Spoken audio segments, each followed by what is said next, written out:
Once we have finished draining out, we will weigh the drain bag and then record this in our record book. Then we will gel our hands,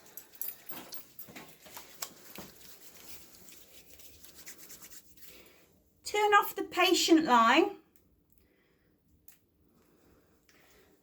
place a blue clamp on the drain line, break the green seal on the fill line,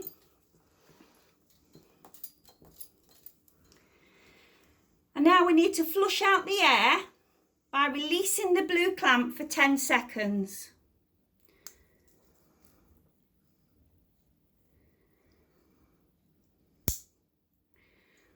Once we have done this,